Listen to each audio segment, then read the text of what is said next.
Hello and welcome to another video, and in this one we're going to take a look at how to render a triangle on like this, and this is what we're going to try to achieve at the end of the video.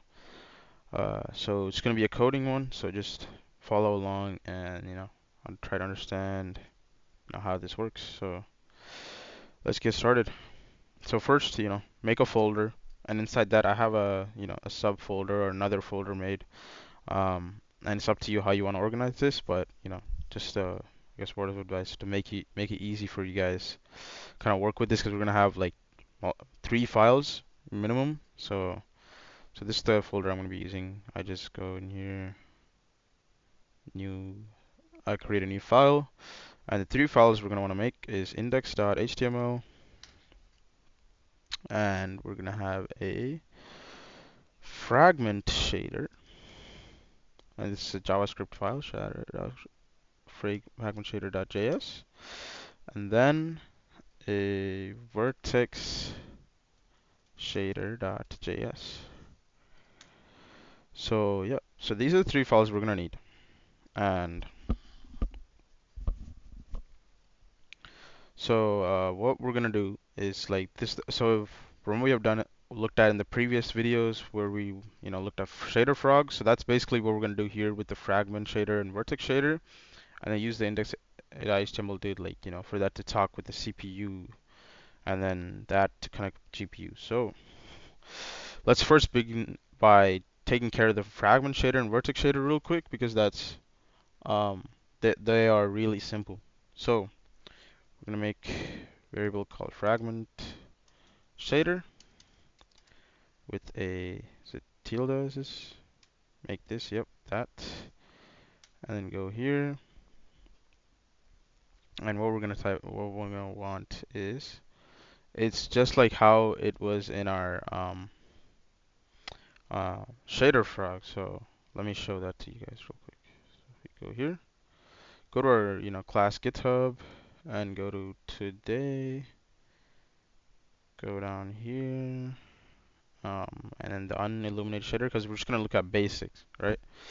Go here and then look at the fragment shader. You can see position high point float, and our void main function. We just have the GL frag color. We set the what the color is gonna be of this. So let's go back to our code. Yeah, don't mind that autofill GitHub Copilot just showing up. Position IP float, just like how here. So we're just gonna be, that's what we're gonna be coding. Go here, void main,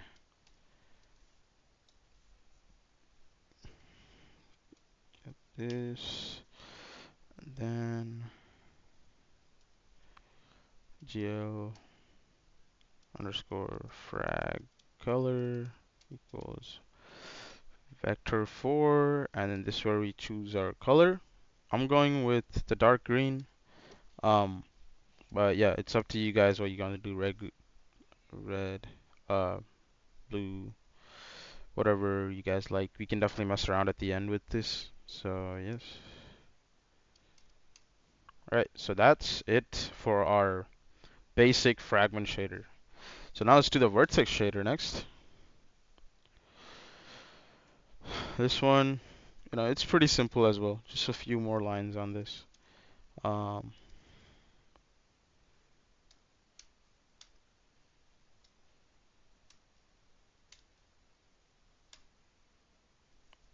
and here we got uniform, uh, matrix 4 called model view matrix.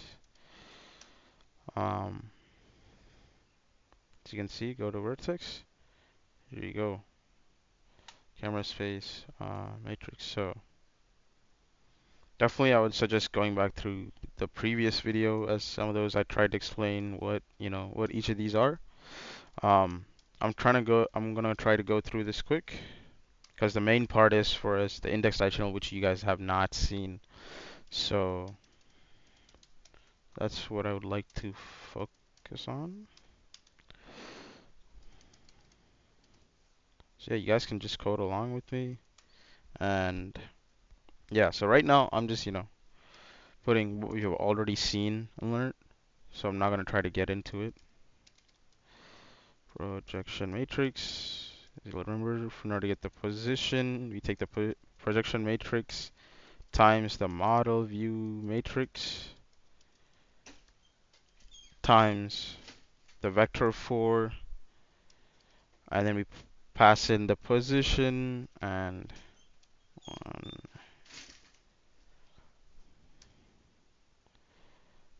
And yeah, I'm just gonna make this neat. I don't know. Okay, just trying to turn it off so it doesn't, keep popping up. All right, there you go. So our vertex shader and fragment shader are ready. So now we just need to call it in here. So in order to begin with, first, this one we're gonna start off with HTML, and then you want to use doc type HTML. It's like the standard HTML5, I believe Dr. Ricks mentioned. So we just want to stick with that. Then classic HTML stuff. I gotta figure out a way to turn this off, man. This is really annoying. I'll try to figure it out for next time. Alright, so now we have our HTML ready. So what we're gonna do is, alright, I was able to, after a little bit of troubleshooting, I was able to, disable GitHub Copilot. Alright, now getting back into our track. So yeah, we got our HTML set up. So now, first we'll make the head. And this, it's going to be real simple. All we're going to have here is the title of our uh, web page. So we're just going to call it WebGL 2.0 or something, right? And then after head, we make the body. This is where everything happens. So go ahead and make the body, and then here, first thing we're going to make is a canvas element. So that way, that's where the WebGL will render. So go here, canvas ID, and we want to set an ID, and generally it's canv, and then we'll reference this later in a second. So now that's our canvas is ready. Now what we want to do is, we just made our fragment shader and vertex shader script. So now we want to reference that here, right? So in order for that, just go script, source, and since they're in the same folder, we don't have to do anything too fancy. We just go here, fragment. If I can type fragment shader.js, there you go. That's a more helpful complete. And then just like this, we're just gonna do it for script source, and we're gonna do it for the vertex shader file, and then there you go. So now we have both of these. Perfect. So now we'll do script again, but this time this is where we're actually gonna code up everything. And first thing to do is we're gonna select this canvas element that we just made, and we're gonna set its dimensions. So go to let canvas, and let is what we use in var instead of var. Let is the new standard. Be professional. So that's something to keep in mind, and that's how it's gonna be used in this class. So we're gonna do document.querySelector, and then we have the ID. So we're just gonna reference that. So hashtag canv. There you go. So this all this stuff is gonna be pretty standard, I would say. This kind of setup. So that's what we're gonna focus on first. Is the kind of like the base setup. So then we go canvas dot, and this is how we set the dimensions. So we'll set the canvas width to 640, and the canvas height to 640. You can set it to whatever you would like. And that's, our canvas element is now ready. Next thing we're gonna do is now get the GL context. Get the WebGL rendering context. So for that, you do let GL, and then canvas dot get context, and it is WebGL. So we're gonna be talking to the GPU. Um, and then another next thing is right now. Let's just go open our thing up, right? Make sure it's running fine. Um, and here we go. So far it's running fine. Another good handy thing to do is right click, inspect. I know there's a shortcut, but this is something I guess everybody can do.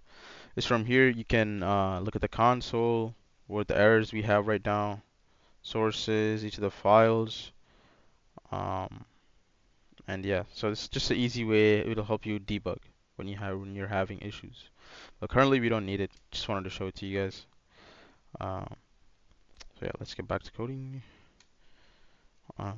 Since right now we don't see anything, so let's just, in order to make some progress, what we're gonna do is set the clear color for the canvas. So that way we'll have like our workspace basically. If that helps makes sense to you guys. So clear color, and what we're gonna do is I'm gonna go with black. You can do whatever color you would like.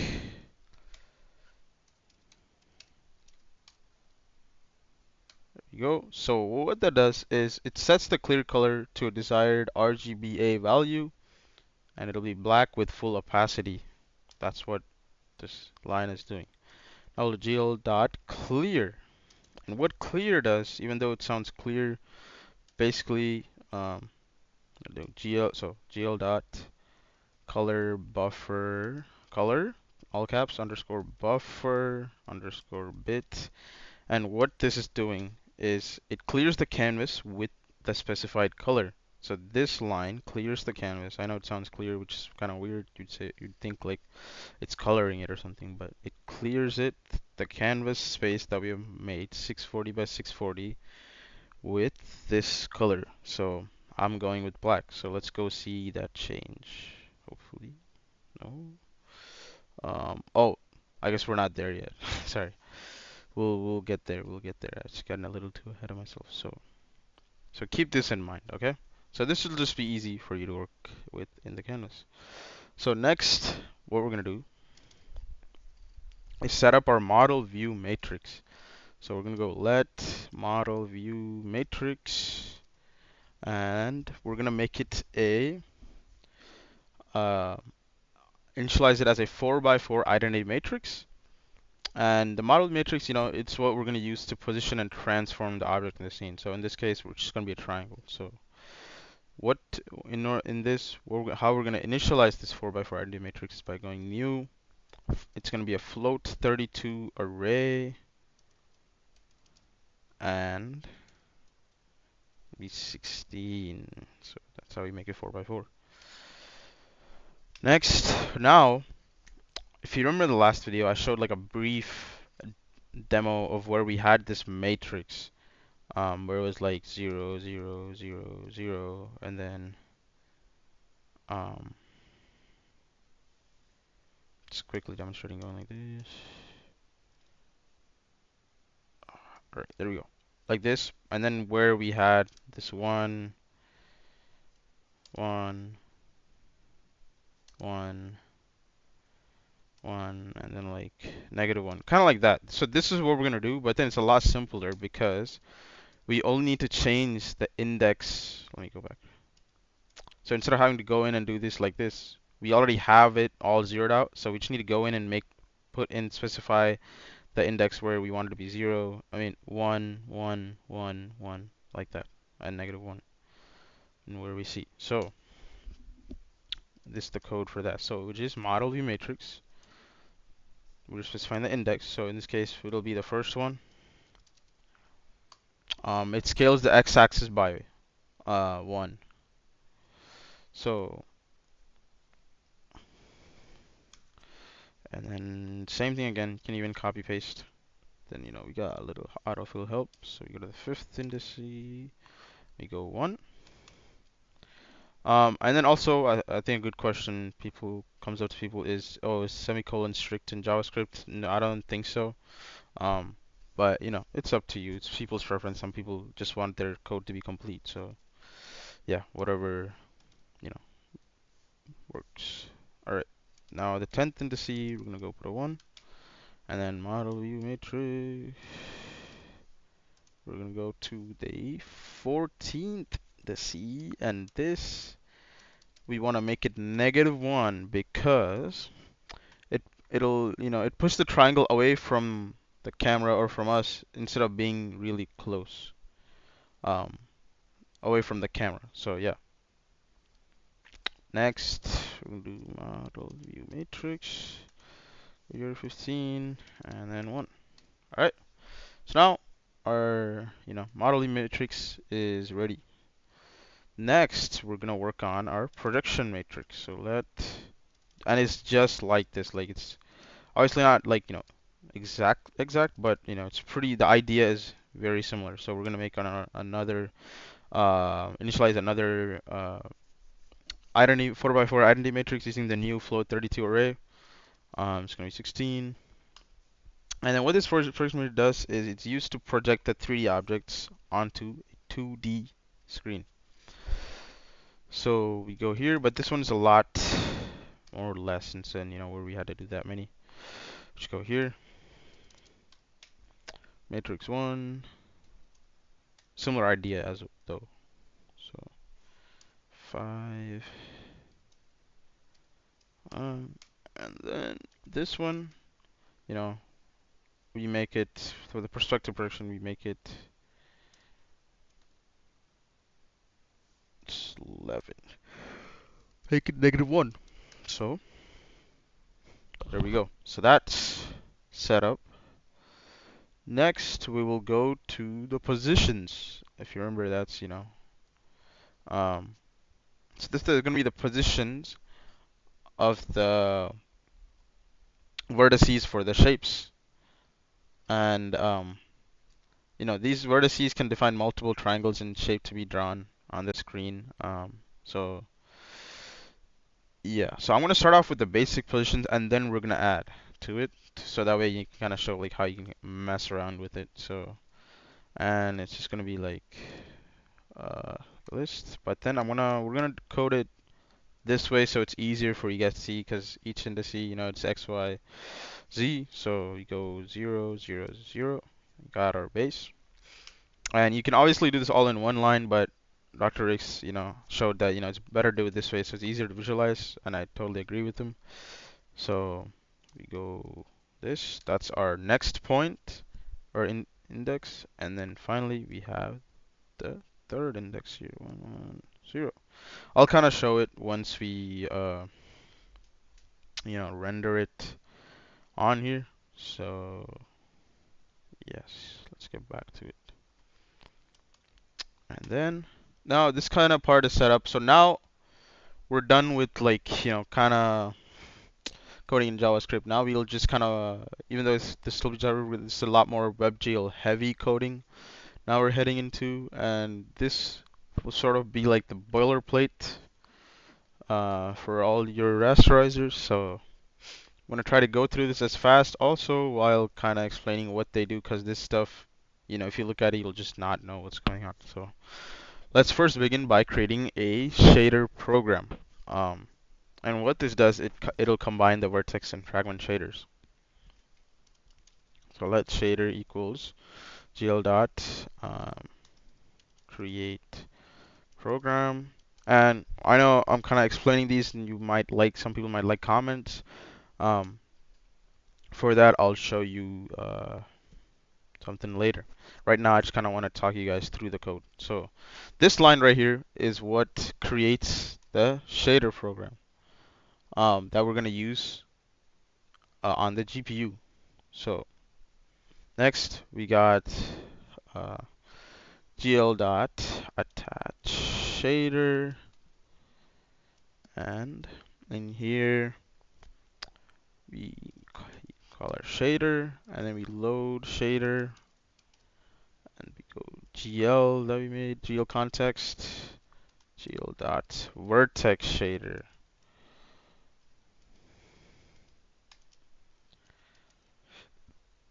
And then, pass in our vertex shader. And what this line does is it attaches the vertex shader, and then it assigns it um, the vertex shader code to a memory slot on the GPU. And we're just gonna do the same for the fragment shader now. So WebGL attach shader, you know, shader load shader GL comma GL dot, and then we go turn on all caps fragment underscore shader and fragment shader, no autofill, thanks. All right, so now we have both of these set up. Now we just need to uh, link the shaders into one complete program. And to do that, you just go gl dot link program and then shader. And this will do the compiling and linking on the GPU. And then next we go so what we're gonna do with this line right here is we're gonna take care of the error handling if the program fails to link. And this is very important to do error checking. So go here, we check gl dot get program parameter, and then we send the shader gl dot link status, so it checks the link status. If we correctly linked the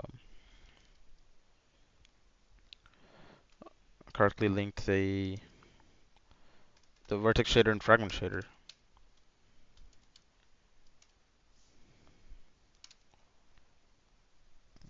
Is that correct? Yeah, I believe. Yeah, okay.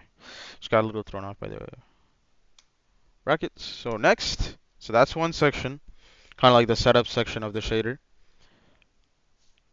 Oh, one more line. Hold up. We would want to use the shader, don't we? So gl.use program. So now after we do the error checking, it's all good. We'll use the shader, right? Now that section's done. Now we can focus on creating a memory slot for the vertices that we made here. So what we're gonna do is gl dot bind buffer gl dot array buffer and then gl dot create buffer. So we're gonna create the buffer here. So what this does is creates a buffer and then it'll store the vertex positions on the GPU. Next, we'll do gl dot buffer data gl dot array buffer new float 32 array positions, passing the positions into that, and then gl dot static draw. So what this line does um, is it uploads the vertex data to a buffer, and then it does puts these positions into a new buffer. Uh, yeah. So that's it for that little section. So we're gonna basically break it up into little sections, so that way it's kind of easier to follow. Next, we're gonna attach the per frame information. And in order to do that, first we're gonna set up the vertex attribute for position. Um, and so we're gonna first create a new variable called position that is the location attribute. So we're gonna go let vertex position equal gl dot attrib if I can spell that attrib location. So and then we pass in the shader, the position from the vertex shader. Now we go gl dot vertex attrib pointer Then go vertex position. Pass in the vertex position that we just made, and then go 3 gl dot float and false 0 false 0 0. So what this line right here does is so it defines how to read the vertex data. So 3 floats per vertex. Okay, so the vector threes. So now let's move to the next line, which is gl dot enable vertex attrib. Now this is probably, I would say, the most kind of hard to understand part out of this code that we're gonna look. I feel like the next few lines is gonna be a lot more easier to understand, I would say. So location, pass in the shader and the position from the vertex shader. And what this line does is it enables the position attribute. Uh, so now we're done with that. Now we just have to do 2 more lines where this is how the prediction model view matrices to the shader. We pass them to the shader as uniforms. So so uh, gl dot uniform matrix for v, and then gl dot get uniform, capital uniform location, and then pass in the shader, and then we got the projection matrix. We want a uniform first. Go here, comma false. Then we want to pass in our projection matrix here. Okay. So yeah, so this, like I said before, this creates the uniform on the GPU called the projection matrix. And then this is the same, we just do the same exact line, except we just got to uh, switch out projection matrix for model view matrix. So let's just copy paste that here. Everything should be the same. We just got to change this to model, capital VIE, model view, and then matrix, model view matrix.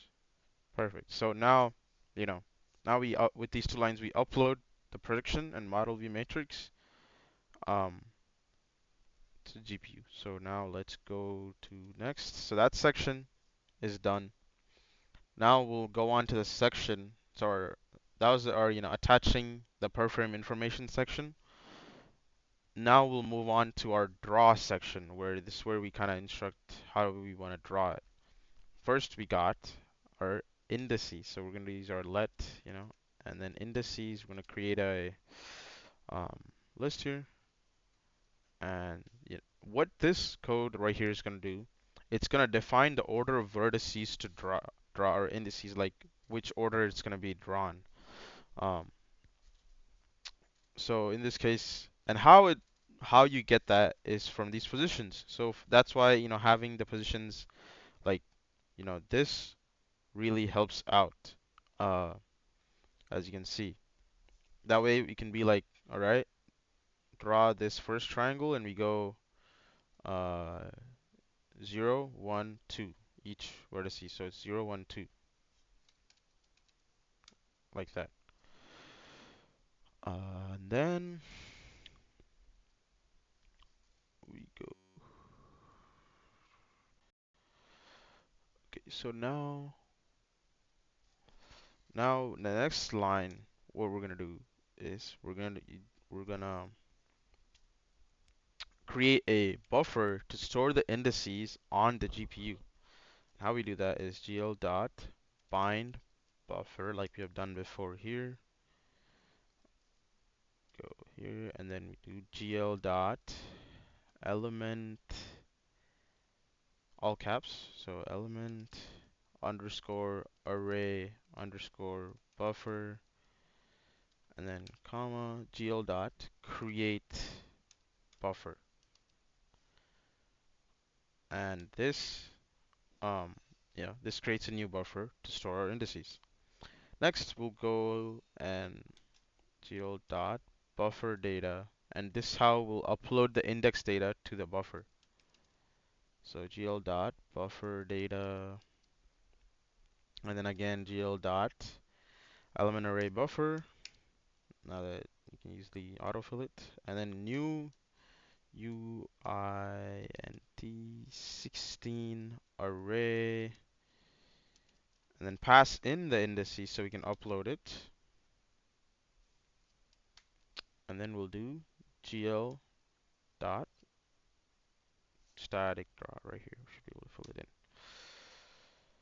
So yeah, so we uploaded it to our buffer. Now we can go ahead, draw the triangles using, or I guess we just have one triangle right now. Even in a bit we'll draw more triangles, but right now we'll draw that one triangle using the indices. And to do that, we go gl dot draw elements, and then gl dot, we're gonna do triangles, and then we have three, draw the three vertices as triangles. So then we go comma gl dot unsigned underscore short, and I believe that's it for our draw section of the code. Finally, all we have left is our section where we have a function to compile these shaders that we have set up. So we'll go function, it's called load shader, and our function is, the outline skeleton is set up, and the parameters we'll be passing in is gl, and then comma type, comma source. And in here, we'll fill out what we're gonna have is let shader equal gl dot create shader, pass in the type, and this will what this line will do is it'll allocate memory for the type of shader, um, and it'll create that new shader of that given type, which is vertex or fragment. Then the next line is gl.shader source, pass in the shader and the source, and this line it assigns the code as a string, so it sets the source code for the shader. Then we got gl.compile shader, pass in the shader, and this will tell the GPU to compile the shader. Finally, you just have to return the shader, and that's it, I believe. And there you go. Now we have, we're able to render one triangle on our canvas, which is black. That's what we did. If you go back here, we have our 640 by 640 canvas, and that's that. And then we, how we clear the color with black. So now it's easier to see which box we're actually working with. Uh, so next we'll oh, and then how you're wondering what these are. So you have 000 positions, right? So we'll quickly go over that. This 000, then 100 is, we go here, go 1 and X. We're still in 00. X, Y, Z. Z is always 0. So then we got 110, which is, we go 1 in X, so 1 in Y. Y is always going to be 0. So then we have this triangle. So we're trying to make this So basically we kind of need to like, mirror this triangle here to here and then make a triangle down here. So let's first make this triangle over here. Go back to our code, and how we would do that is by going to our positions, and we need to add more like vertices, and then we'll connect them. So this is always going to be our center point, so we don't need to add 3 more, we just need to add 2 more. And in that case, what we need to add is we need to add this one and this one. Essentially we're in 0 0 0 right here, and we just go -1. So let's go back to our code.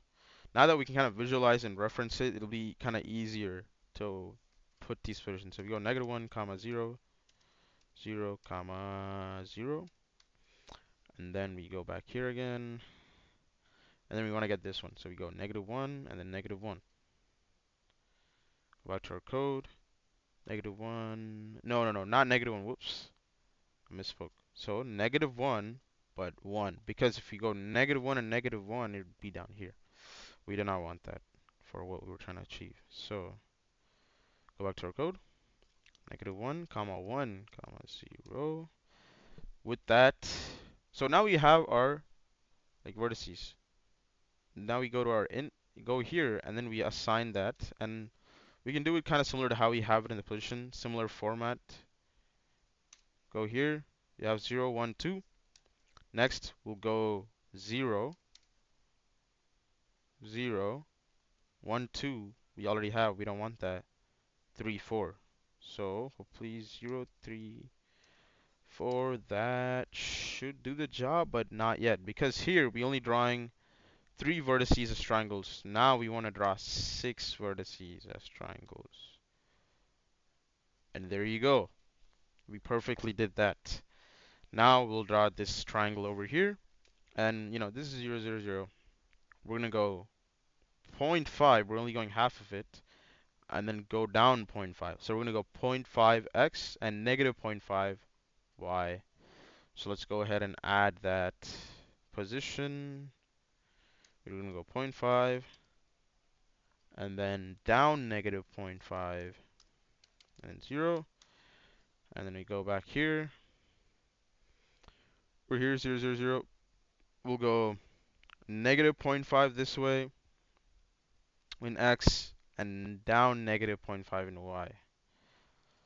And then we go -0.5, -0.5, 0. So as you can see, now we need to remember the indices, right? So we go 0, 1, 2, we don't want, 3, 4, we don't want, 5, 6. So 0, 5, 6. That's our indices. So we'll go down here, we'll add that 0, comma 5, comma 6. And then instead of drawing 6 vertices triangles, we'll draw 9 vertices. So now that we have that, all right, we were able to achieve our end result. Um, there might have been there was a few kind of like where I typed incorrectly, which I'm not showing this video as I paused it and like fixed it. But in order to kind of debug, I think I showed this earlier, but you just go right click, go down to inspect, and just go, you'll get the error here, and then you'll be able to kind of use that to debug. Um, so yeah, I believe that's it for this video. And one thing that I mentioned earlier in this video is I'll kind of show where this like code will be for you guys to reference, um, which we can go to our GitHub page for our class, and then here you'll be able to kind of see the up-to-date code here. Dr. Ricks will post it after each class, and that's what I'm going over. So you can go here, um, and then he has each of those 3 files that we worked on, as you can see, with comments as well. And I highly suggest that that you type through each of these lines and try to understand how it works, and that's the best way to learn. And before I end off, I'm just gonna give like a quick overview of what we kind of covered. Um, First, we looked at the vertex shader, similar to just like how it was on Shader Frog. Same goes for the fragment shader, and here you can, adjust the color, um, RGB and alpha value. And then here first, we got our canvas set up. That's kind of what's going on over here. And this, this area where the, WebGL renders the graphics. And then we use gl.clearColor function to set the background color, and then gl.clear to apply it, as you can see right here. Then for the matrices, we got both our matrices here. First, we got the model view matrix, which helps with positions and transforms objects in the scene, and then the projection matrix, which projects the 3D objects onto the 2D screen. Then we got vertex positions. The positions array defines the coordinates of the vertices for the shapes. Then we have our shaders. This section, are small programs that run on the GPU. The vertex shader processes the vertex data, and the fragment shader determines the color of each pixel. Then we set up our buffers over here and here. And these buffers, they'll store data like our vertex positions and indices on the GPU for rendering. And finally, we had our drawing section where, we use gl.drawElements function to use the indices to draw triangles based on the vertex data. So yeah, that's just a quick summary of what we coded, and that's it for this video. I hope that you guys will be able to replicate this as well and understand how the code works. Thank you.